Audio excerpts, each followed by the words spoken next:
Hello, and welcome to The Source Within with Chloe Pedalino, where I share the source within me with hopes it sparks the source within thee.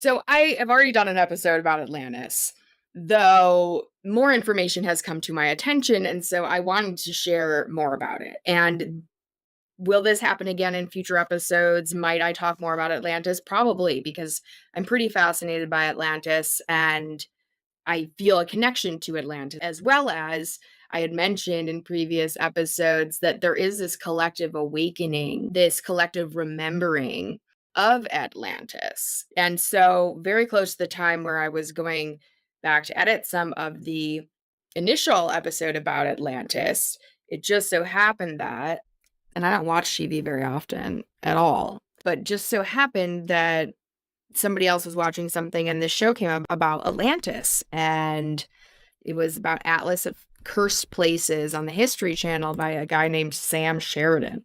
And he was going around investigating Atlantis.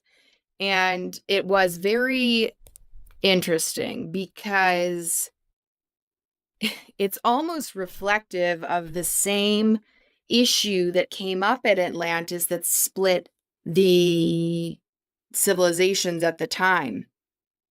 This notion of, do we go outside of ourselves to find answers, to find information, versus us going within ourselves? So, for example, on this show, and I've heard this before, it's like, we want to know our history, so then we're, doing archaeological digs and trying to find it that way, and, traveling all over the world to see ruins and to connect with our ancestry and our history, etc. And then on the other side of it, it's like, oh, but wait a second, can we go within ourselves and understand and find this information another way? Like, can we remember potentially that we have past lives? And in fact, that is something that Matthias DeStefano does, who is a rememberer, and he has a show on the Gaia Network, Initiation. And he speaks about Atlantis and about remembering actually existing in Atlantis.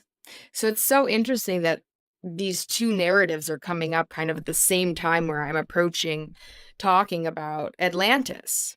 And it's reflective of actually what the conflict in Atlantis was, which we'll get into a little bit more. But I just wanted to point that out because it's showing us this juxtaposition.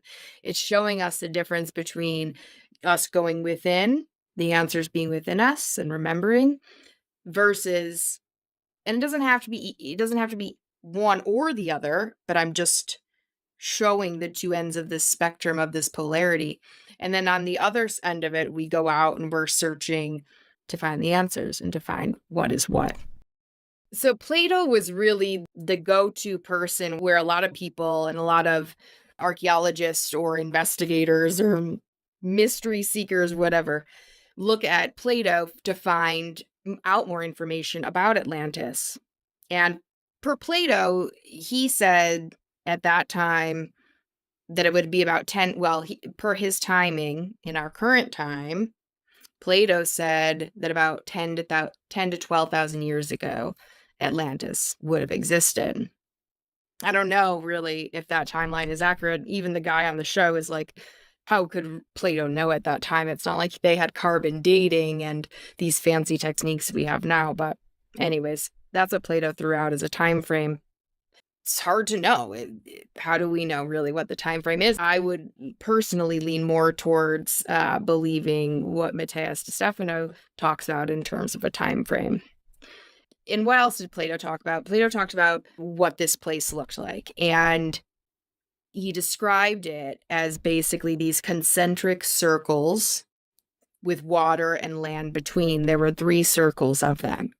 And in fact, one place in the show showed somewhere in off the coast of Portugal, I believe, we're on a very, very old boulder, very large rock, was this image of these 2 concentric circles. Concentric circles means one circle within another circle. And now concentric circles are very much a symbol of ancient Atlantis. So the idea of a centermost circle or a centermost point with circles around that is symbolic of Atlantis. And so this guy on the show, as we'll see, goes to various places and he encounters this symbol. So that was actually found, interestingly enough, off the coast of Portugal. And Plato also spoke about this set of islands being through the, quote, pillars of Hercules.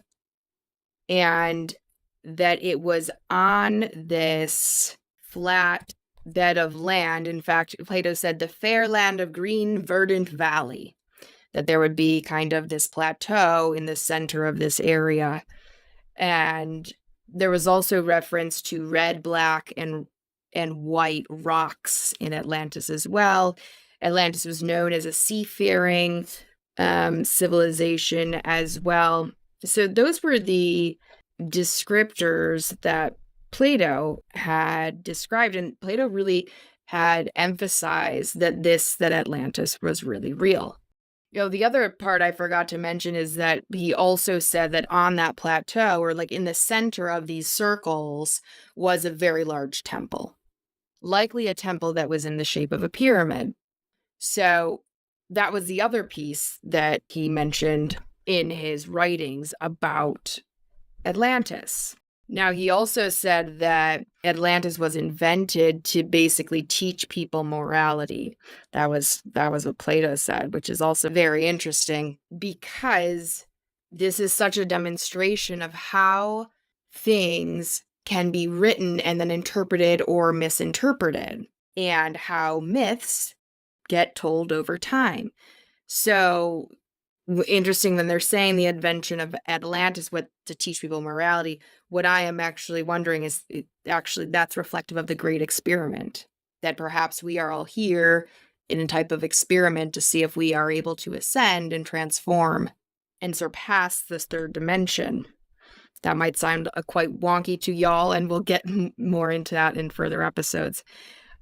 Another thing he said, Plato, was that Zeus and Poseidon, so there was something about this, about Greek god Poseidon, and they were involved with Atlantis per Plato, and that Zeus and Poseidon had caused the entire island of Atlantis to be swallowed up by earthquakes and floods and sank into the sea because they were turned away from God and from themselves. And so, well, I think he said God. And now here's another one. Interesting how I just told you this entire story from what Matthias said about how it was actually about people turning away from themselves.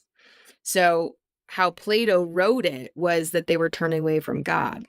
But if we are reading it in modern times in the context of Christianity, in the context of Catholicism, that teaches, or another religion that teaches us that God is outside of ourselves, then we might interpret that as, oh, okay, then it means just like I don't believe in God, like I'm not believing in the church or something like that. However, if we take it with the understanding that actually at that time they believed that God was within themselves and that they were aware of that, then it would be understood that the ending of Atlantis was actually because they turned away from their own connection with themselves and turned away from God, the God that was inside of them, the source essentially within them. And that was the reason that there was the downfall of Atlantis. There's talk about how the fall of Atlantis is because people were greedy and had focused too much on wealth and success and this sort of thing. Though, again, it was actually really this disconnection and this conflict between, do we go outside of ourselves or do we go within ourselves? Okay, so what did this guy actually find?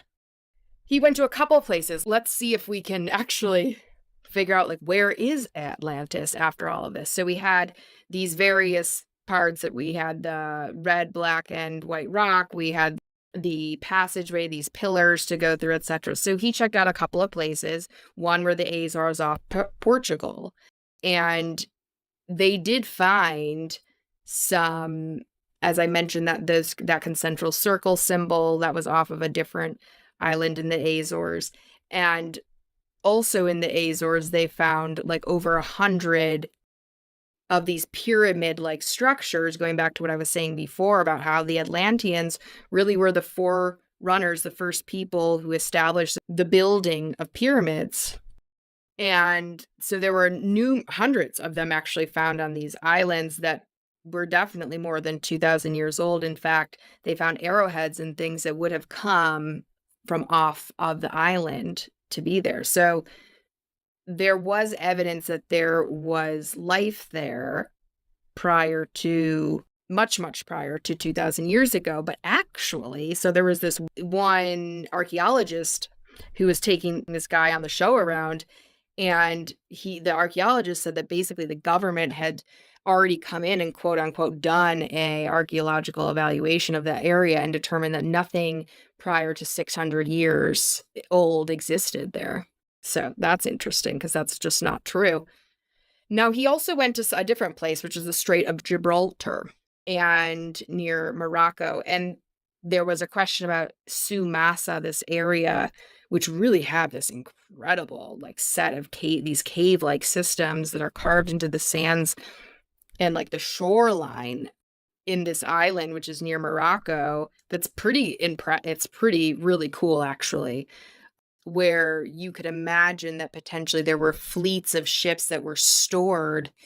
Like there's these like inlays, like these very deep grooves in these enormous stone foundations, many stories tall is how large these are, many floors tall. And you could really imagine where ships would have kind of been able to be gone in and stored there. And Atlantis was known as a big ocean shipping whatever the name is for seafaring.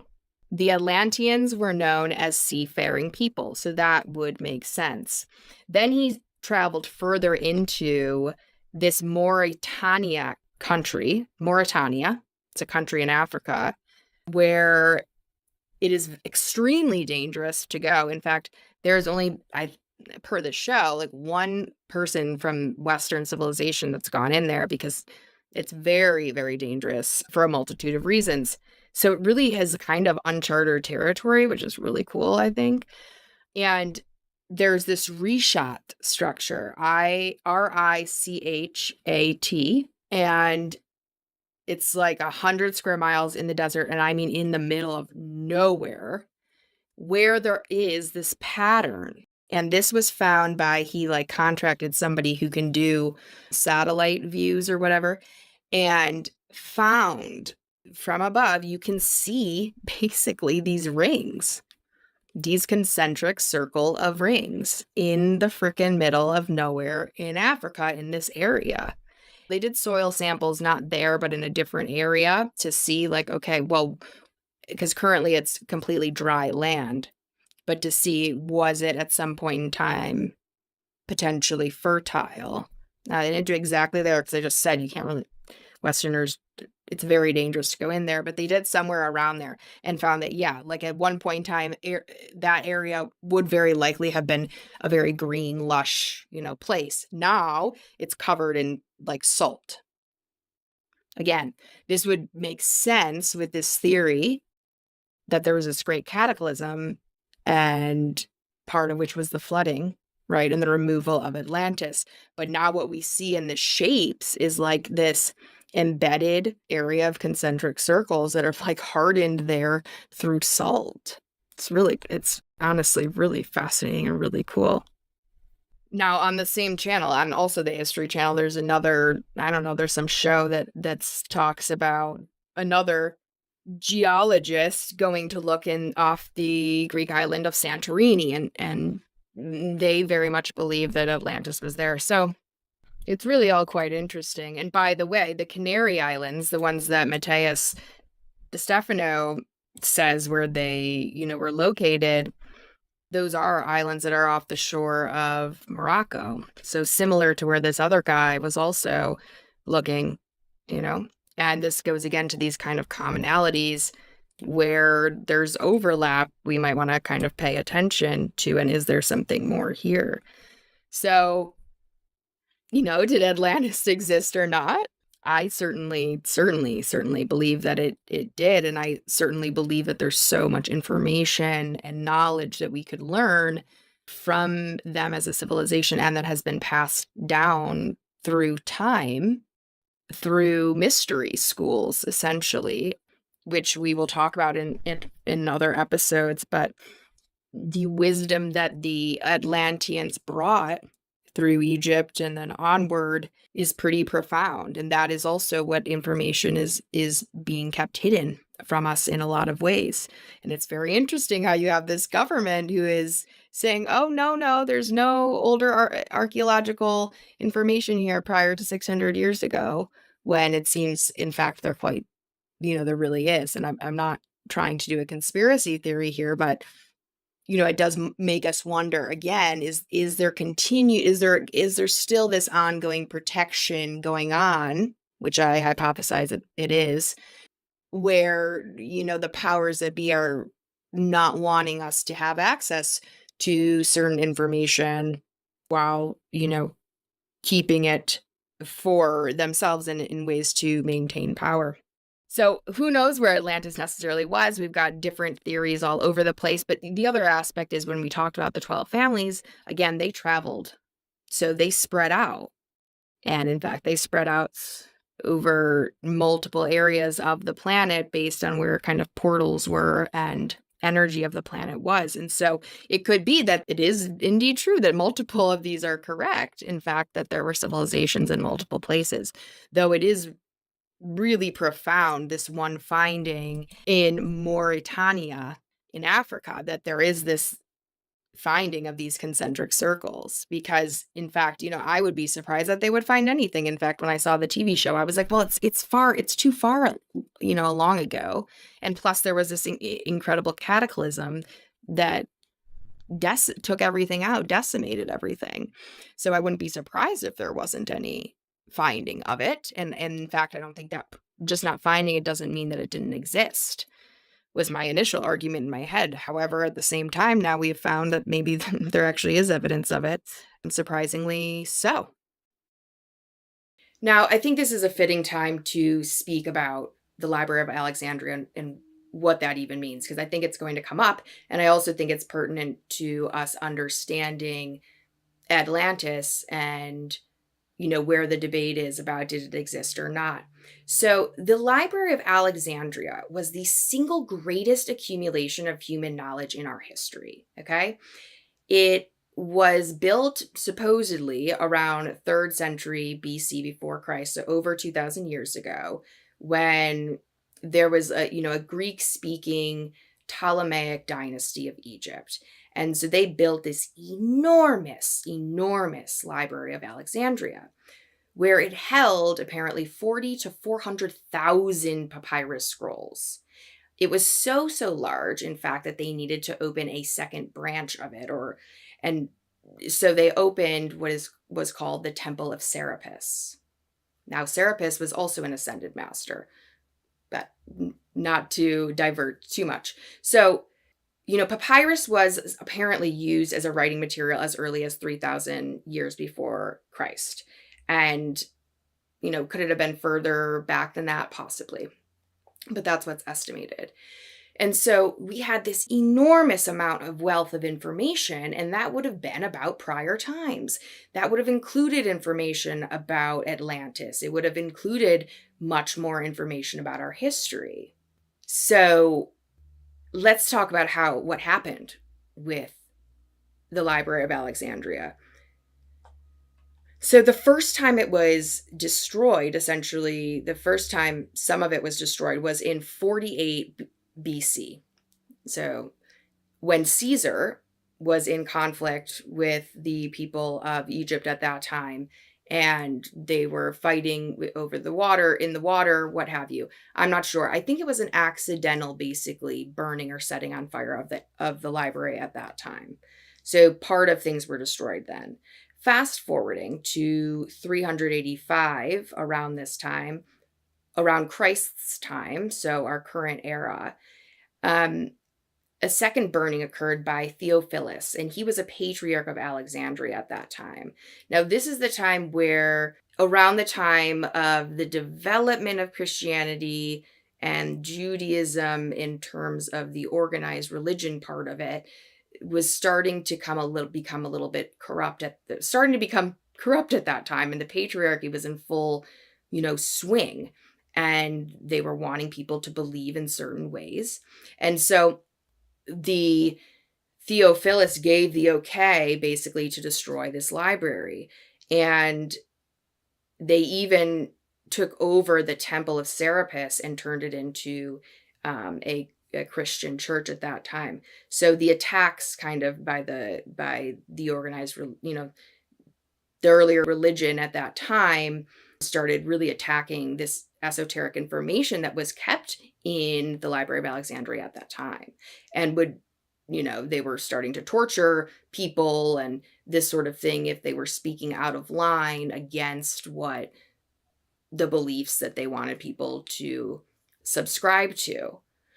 So that was the second one. The third one was in 640 of our current era, when Alexandria went under Muslim rule by Caliph Omar. And they said, the contents of the library contradict the Quran and they're heresy, and so, or they're just superfluous, not important, and so set it ablaze. Now listen to this. It took 6 months on the third time attempt at burning this information to destroy all of the information that was held in this library. 6 months. So, think that's how much information, that is how much information was held in this library. So when we're thinking again, okay, well, why don't we don't know anything about Atlantis, we don't have any proof, etc. Well, yeah, kind of duh, we don't, because it was all destroyed. Again, the single greatest accumulation of human history was destroyed 2,000 years ago. So I'm bringing it up there to keep that part in mind, is that just because we do not have as many records, or any records really of Atlantis or prior civilizations, prior to several thousand years ago, please, know that is part of the reason why, is because the information was destroyed. So what we have now is either, being passed down throughout time, or and shared through story from generation to generation, or there might be some, writings here and there, or channeled kind of information, or there might be people remembering their experiences. And, I actually last year, I was in starting this kind of awakening process, I had put the intention out there to be open to exploring this idea of past lives, because it was something that just kind of had started entering my purview, I guess is what I would say. And I had an experience of recalling a time when I was in Atlantis. I mean, I had this memory first, and then from that memory, it became clear that actually it was of Atlantis, and the view and what was surrounding us was very different in terms of how you see and perceive. Like, my visuals now in current life are much more distinct and crisp, whereas in my remembering of the time in Atlantis, it was kind of more fuzzy, and the quality of just the environment was different. And so it was brought on actually because I had met this woman randomly also at the dog park, and we had connected very quickly as though I had known her before, it felt like. And so I ended up having this experience of remembering at one point that she and I had met we were together in a previous life when I was in Atlantis, and I was a male at that time, she was female. And, I had remembered some of the dynamics of our relationship, and it, as well as remembering actually studying with Hermes Thoth was another memory I had as being a student in Atlantis, studying, likely in a mystery school, though, I don't know at that time it was really considered a mystery school. This just was, I think, much more of a mainstream